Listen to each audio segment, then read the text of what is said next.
Have you ever disagreed with your boss but felt unable to voice your opinion? It's a common scenario, isn't it? Many of us find ourselves in situations where we may see things differently from those in authority. The fear of disagreement in the workplace, especially with those in higher positions, is a prevalent issue. This fear often stems from the potential repercussions we might face, be it a strained relationship, a dent in our professional reputation, or even job security. But here's the thing. Respectful disagreement is not only essential for our personal growth, but it also contributes positively to the company. It brings diverse perspectives to the table, fosters creativity, and can lead to better decision-making. So yes, the fear is real and it's valid, but remember, the first step towards expressing disagreement is to acknowledge the fear and decide to move beyond it. Before expressing disagreement, it's crucial to weigh the risks. Now, risk assessment isn't just about preparing for the worst-case scenario. It's a comprehensive evaluation of potential outcomes, both positive and negative, that can result from your decision to disagree. Imagine not voicing your disagreement. What might happen? Will the situation at hand continue to cause dissatisfaction or inefficiency? Could there be missed opportunities for improvement, innovation, or growth? These are the kinds of risks that come with silence, and they're just as important to consider as the potential fallout of disagreement. On the flip side, think about the worst-case scenario if you do voice your disagreement. Could it lead to conflicts or negative impacts on your working relationship? These are real possibilities, but remember, every situation is unique. Don't let fear alone guide your actions. Assessing these risks doesn't mean you should shy away from disagreement. Instead, it prepares you for potential outcomes and equips you with the knowledge to approach the situation more strategically. Evaluating the risks helps prepare you for possible outcomes and gives you a clearer idea of how to approach the situation. Timing and setting can make a big difference in how your disagreement is received.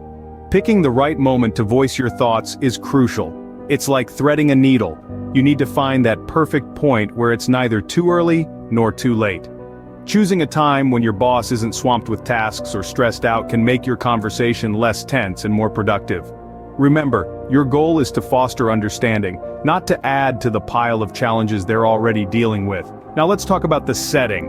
A private environment is the ideal place to express your disagreement. It's not about secrecy, but about creating a space where both parties can speak freely without the pressure of prying eyes. This way, the focus remains on the issue at hand, rather than on defending personal pride or image. Also, being in a non-stressful environment encourages open dialogue and reduces the likelihood of defensive reactions. It fosters a sense of collaboration rather than confrontation. In conclusion, the right time and place aren't just about convenience, they're about respect, understanding, and the desire to have a productive conversation. Choosing the right time and place can set the stage for a constructive discussion. Your disagreement should be grounded in logic and evidence, not just personal feelings.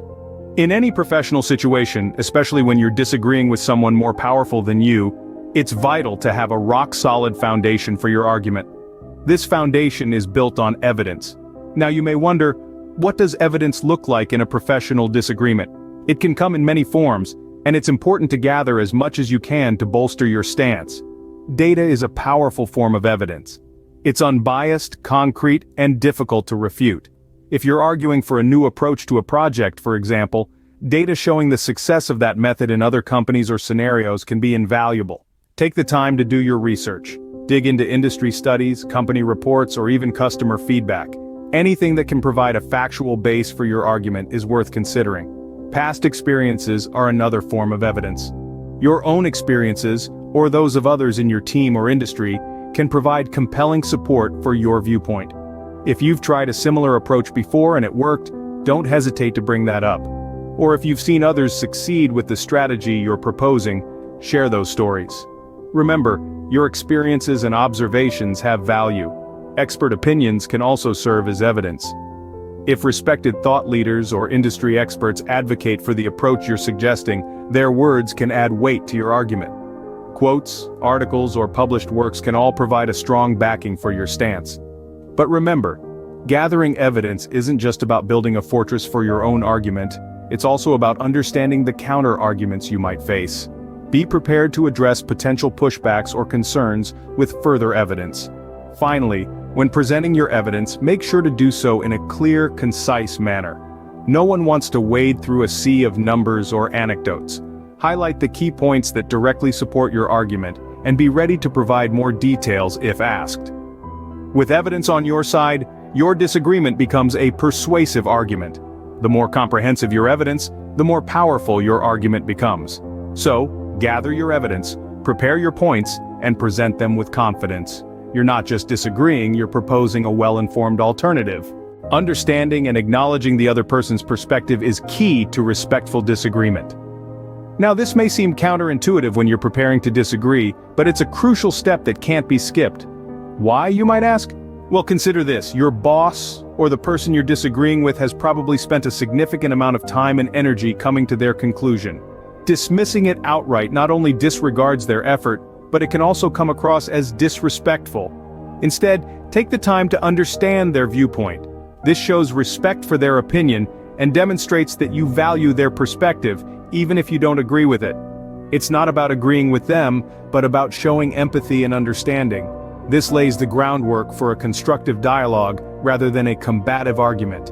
Now, understanding their perspective also allows you to align your disagreement with their goals.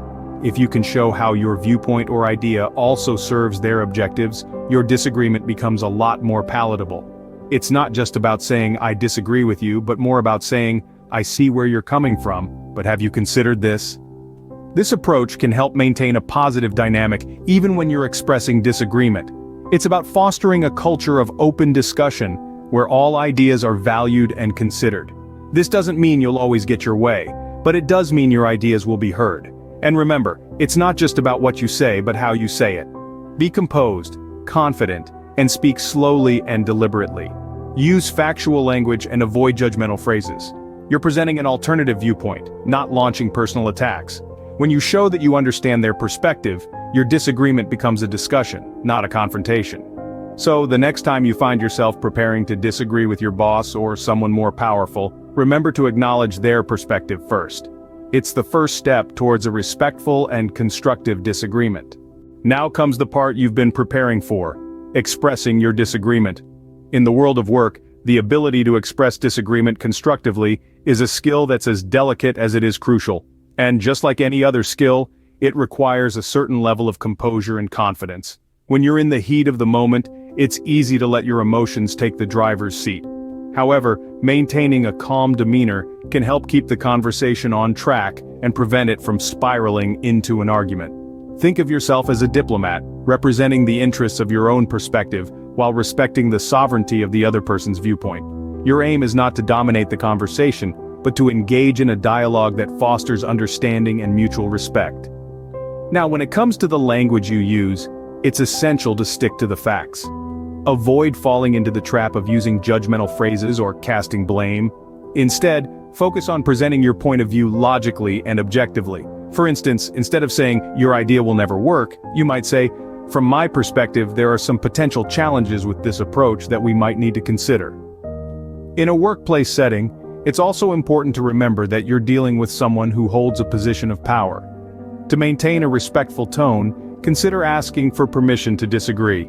This might sound something like, "I have a different viewpoint on this matter, would you be open to hearing it?" This approach ensures you're not coming across as confrontational, but as someone who's genuinely interested in contributing to the discussion and finding the best solution. Remember, expressing disagreement is not about winning an argument, it's about fostering understanding and finding a better solution. So, as you navigate these waters, keep your sights set on the ultimate goal: a productive conversation that respects differing viewpoints and encourages collaboration. Because after all, isn't that what we're all striving for in the workplace? So, how do you disagree with your boss or someone more powerful than you at work? Let's recap.